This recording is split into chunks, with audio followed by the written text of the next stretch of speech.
kami mendapatkan informasi bahwa yang melakukan kekerasan tidak hanya ibu tetapi ayah dan dari tetangga dan keluarga besar. Oke. Uwak. Yuk.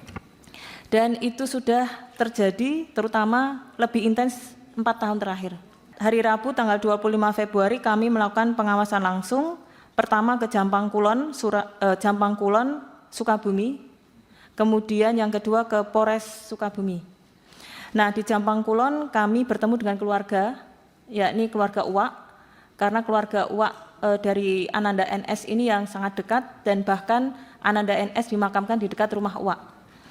Nah, kemudian kami bertemu dengan keluarga dan juga bertemu dengan tetangga. Kami mendapatkan informasi bahwa yang melakukan kekerasan tidak hanya ibu tetapi ayah dan dari tetangga dan keluarga besar. Oke. Uwak. Yuk. Dan itu sudah terjadi terutama lebih intens 4 tahun terakhir. 4 tahun terakhir. Ini almarhum umur berapa ya meninggal ya? 12? 13. 13. Ya. Berarti dari umur 7. 9. Iya. Iya, 9 tahun. Oke. Ketika saya tanya pimpinan kepada keluarga dan juga tetangga, apakah tidak ada yang mengingatkan? Keluarga besar mengatakan mengingatkan, tetapi jawaban dari ayah, itu anak saya, itu urusan saya. Dan itu juga biar nggak kelewat. Bentuk kekerasannya ada disampaikan? Ada. Diapakan? Pemukulan. Dipukul ya? Dipukul. Oh, oke. Dipukul, ditampar. Tampar ya? Oke. Lanjut, Bu. Kemudian setelah itu beberapa kali Ibu Tiri juga melakukan kekerasan dan diingatkan oleh keluarga besar, alasannya sama, bahwa itu anak saya. Jadi itu urusan saya. Nah, setelah demikian maka keluarga besar dan juga tetangga tidak ada yang berani untuk mengingatkan kembali. Nah, kemudian kami juga mendapatkan fakta bahwa sampai tanggal 25 Februari ketika kami ke makam Ananda, ayah kandung belum pernah ke makam sama sekali. Sampai tanggal 25 Februari. Kemudian kami juga menyampaikan izin pimpinan bahwa memang Ananda ini sakit 5 hari sebelum meninggal setelah pulang dari pondok, tetapi tidak diperiksakan. Kemudian perlakuannya sama dengan tadi di video. Nah, kemudian kami bertemu dengan Polres Sukabumi, kami sampaikan memang kalau di laporan yang KPAI terima ini kan terlapornya adalah ayah kandung. Nah, untuk ayah kandung memang dugaannya penelantaran, tetapi mohon izin pimpinan, sebenarnya tidak hanya pasal penelantaran, tetapi ada pelanggaran di pasal 14 Undang-Undang Perlindungan Anak nomor 35 tahun 2014. Penelantaran sudah satu delik sendiri ya? Satu delik sendiri. Ya. Yang pasal 14 adalah penghambatan bertemu dengan orang tua. Jadi selama 4 tahun Ibu Lisna tidak bisa bertemu dengan Ananda. Dan di KPAI kasus seperti ini termasuk kasus yang terbesar nomor 2. Hambatan anak bertemu dengan orang tua, karena itu adalah hak dasar anak dalam pengasuhan. Kemudian yang kedua, unsur penelantaran ini ada di dalam pasal 76B. Kemudian yang ketiga, tidak hanya penelantaran tetapi seharusnya juga kekerasan, yakni pasal 76C junto 80. Jadi seharusnya ada 3 delik yang bisa disangkakan kepada 3 delik ya? Ya, 1 penelantaran, kekerasan, apalagi tadi kedua? Penghambatan bertemu dengan menghambat ketemu ya? Ya, penghambatan anak bertemu dengan orang tua, pasal 14. Oke, lanjut Bu dia. Kemudian pimpinan dan Bapak ini Bapak semua ya, Bapak Dewan yang terhormat, kami sampaikan bahwa ini termasuk filisida, Pak. Jadi pembunuhan anak yang dilakukan oleh orang tua, baik orang tua kandung atau orang tua tiri. Nah, angka filisida di Indonesia cukup tinggi dan mohon izin, ini terjadi karena adanya pembiaran dan normalisasi kekerasan di dalam rumah tangga yang terjadi pada anak. Dan terakhir, jadi termasuk kategori femisida nih menurut teman-teman KPAI ya? Filisida, ya. Filisida.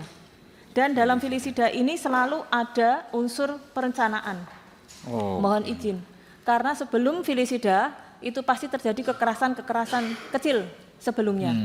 Jadi mohon izin jika diperkenankan kami ingin menambahkan tuntutan di pasal 30 KUHP pasal 340. 380 berencana. KUHP baru bukan ya? KUHP baru pasal Oh, berapa? KUHP lama, mohon maaf. Iya, KUHP baru ntar Iya, dicek iya, ya. iya. Nomor pasalnya jangan berubah ya. Ya, mohon maaf. Iya, iya. Nggih. Mungkin itu saja pimpinan dan kami mohon maaf belum bisa membuat PPT dan lain sebagainya. Nggak apa-apa. Saya terima kasih sekali Ibu dari Melayat ya ke sini demi acara ini ya. Terima kasih pimpinan. Mbak Sri, monggo. Ya, terima kasih Pak Ketua. Assalamualaikum warahmatullahi wabarakatuh. Selamat pagi. Sebelumnya saya juga turut berduka cita Bu Lisna atas meninggalnya adik Nizam. Sebetulnya kami LPSK itu sudah mencoba untuk berkomunikasi pada saat berita ini viral, tetapi memang komunikasi kami baru sebatas dengan UPTD Sukabumi, sehingga memang UPTD Sukabumi tidak bisa menjangkau ibu korban pada saat itu. Lalu di tanggal 27 Februari kemarin, Ibu Lisna bersama kuasa hukum dan KPAI hadir ke LPSK bersama dengan anggota Komisi 13 untuk melaporkan dan mengajukan permohonan perlindungan. Pada saat itu kami memang langsung meminta keterangan dari Ibu Lisna dan dari situ kami menindaklanjuti langsung dengan melakukan asesmen kepada Ibu Lisna, yaitu asesmen berkaitan dengan medis karena memang Ibu Lisna mengeluh ada sakit di fisik, lalu kemudian melakukan asesmen psikologis dan asesmen ancaman. Karena sejak Ibu Lisna melaporkan mantan suaminya sebagai tersangka, Ibu Lisna menerima banyak ancaman baik berupa SMS, WA dan sebagainya yang ujungnya itu ancaman berupa untuk tidak buka suara dan tidak ikut campur. Dari situ kemudian Mbak Sri, ancamannya apa bunyinya kalimatnya? Ancamannya salah satunya itu untuk diam, Lalu, tidak buka suara, lalu kemudian tidak ikut-ikutan gitu, seperti itu, dan itu berlangsung setelah di atas jam 9. Dari sekian banyak SMS dan juga WA yang diterima sama Ibu Lisna itu, Ibu Lisna memang sedikit mengalami depresi, sehingga pada saat di LPSK itulah kemudian kami lakukan juga asesmen untuk tingkat ancamannya. Nah, dari hasil wawancara tim pada saat setelah asesmen, kami mendapatkan beberapa informasi yang salah satunya adalah kami menduga dan kami mendesak juga kepolisian penyidik untuk mengecek background dan latar belakang dari ayah Nizam. Karena dari informasi yang didapatkan, tindakan kekerasan sebenarnya sudah diterima oleh korban itu sejak korban masih kecil. Jadi dari mulai yang disundut rokok, kemudian yang disiram pakai air, yang dicelupkan ke dalam bak mandi gitu. Jadi dari kecil itu ternyata korban ini sudah mengalami tindakan kekerasan yang begitu sering dan selalu, dan bukan hanya kepada Nizam tapi juga kepada Ibu Lisna. Jadi kami melihat bahwa kekerasan dalam rumah tangga, dalam keluarga ini memang sudah cukup sering dilakukan, sehingga tidak menutup kemungkinan apa yang disampaikan oleh rekan dari KPAI ini sangat memang penting untuk dilihat lebih jauh. Lalu yang kedua adalah kaitannya dengan Ibu Lisna sendiri. Sampai dengan saat ini Ibu Lisna masih dalam konteks perlindungan darurat LPSK. Dan kaitannya dengan tingkat ancaman, tim akan segera turun per hari ini dan besok juga untuk bisa melihat lebih jauh lokasi dan tempat tinggal di mana Ibu Lisna berada, serta berkoordinasi dengan UPTD setempat kaitannya dengan psikologis yang mungkin bisa dilakukan lebih lanjut untuk Ibu Lisna. Nah, terkait dengan proses hukum, akan lebih baik jika penerapan pasal yang tadi disampaikan oleh rekan dari KPAI dan juga kuasa hukum itu harus dilihat lebih dalam dan juga lebih jauh, karena latar belakang berkaitan dengan kekerasan dalam rumah tangga yang terjadi dalam keluarga ini sudah cukup mengental dan sudah cukup dalam dan sudah dilakukan sejak korban masih kecil, dan juga diperlakukan juga untuk ibu korban sendiri, sehingga tidak menutup kemungkinan bahwa peran serta kekerasan dalam rumah tangga sampai menimbulnya korban Nizam itu kemudian meninggal itu tidak lepas peran dari seorang ayah di situ. Selain itu kami juga menginformasikan bahwa